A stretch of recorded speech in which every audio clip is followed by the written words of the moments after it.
Hello dear students. तर आजपासून आपण elements of machine design EMD हा जो काय कोर्स आहे त्या कोर्सचे काही टॉपिक्स रिवाईज करणार आहोत. तर टोटल जे काही 6 टॉपिक्स आहेत त्यापैकी मी युनिट नंबर 5 जो आहे तो आपण टॉपिक पहिल्यांदा डिस्कशनला घेतोय. ह्या युनिटचं नाव आहे डिझाईन ऑफ स्प्रिंग. ह्याचं जे वेटेज आहे ते 10 मार्काचं आहे. विदाउट ऑप्शन 10 मार्काचं आहे. विथ ऑप्शन जर म्हटलं तर जवळपास 14 ते 15 मार्कापर्यंत या युनिटचं वेटेज असू शकतं.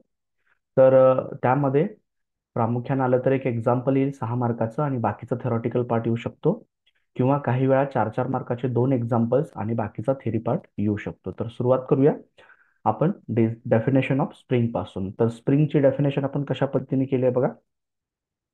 Spring is an elastic machine element. Spring काय आहे बघा, इलास्टिक मशीन एलिमेंट आहे.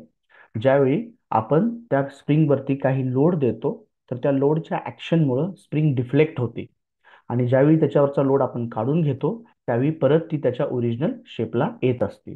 तर त्याप्रमाणे आपण डेफिनेशन कशी केली आहे, spring is define as elastic machine element which deflects under the action of the load and return to its original shape when load is remove. Load काढून घेतल्यानंतर परत ती त्याच्या ओरिजिनल शेपला येत असते.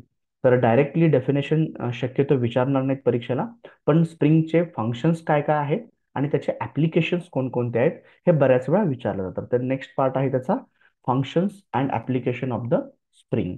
हा क्वेश्चन तुम्हाला बऱ्याच वेळा 2 मार्कासाठी विचारलेला आहे आणि काही वेळा 4 मार्कासाठी पण विचारला गेलेला आहे. तर बघा ह्याच्यामध्ये फंक्शन म्हणजे काय, to absorb the shocks and vibration. Shock आणि व्हायब्रेशन ऍब्झॉर्ब करणे हे स्प्रिंगचं फंक्शन झालं, आणि ह्या फंक्शनचा वापर जिथं आपण करतोय त्याचं ऍप्लिकेशन झालं. जसं की फॉर एक्झाम्पल व्हेकल सस्पेन्शन स्प्रिंगमध्ये असू दे किंवा रेल्वे बफर स्प्रिंगमध्ये आपण ह्या स्प्रिंग वापरून तिथं शॉक आणि व्हायब्रेशन ऍब्झॉर्ब करत असतो. त्यानंतर असे टोटल त्याचे 6 फंक्शन्स आहेत आणि त्याचे रेस्पेक्टिव्ह 6 ऍप्लिकेशन्स आहेत. नेक्स्ट फंक्शन आहे टू स्टोर्ड एनर्जी.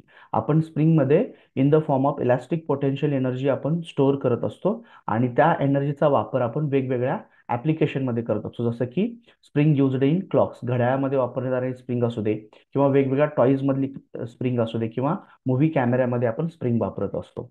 त्यानंतर टू मेजर द फोर्स, तर स्प्रिंगच्या मदतीने आपण फोर्स पण मेजर करत असतो, ज्याचा प्रामुख्याने वापर आपण वेईंग बॅलेन्स असतील किंवा रोप ब्रेक डायनॉमीटरमध्ये आपण करत असतो. नंतर स्प्रिंगचा वापर आपण फोर्स अप्लाय करण्यासाठी पण करतो, ज्या जो स्पेसिफिकली जे ऑटोमोबाईलमध्ये आपण ब्रेक्स आणि क्लच वापरतो त्याच्यामध्ये जी स्प्रिंग वापरली असते की त्याच्या मदतीने आपण फोर्स अप्लाय करत असतो. नंतर स्प्रिंग लोडेड जे वॉल्स आहेत जे IC इंजिनमध्ये वापरले जातात, स्टीम इंजिनमध्ये वापरले जातात, रेसिप्रोकेटिंग कॉम्प्रेसरमध्ये वापरले जातात, तिथं आपण स्प्रिंगच्या मदतीनं फोर्स पण अप्लाय करत असतो.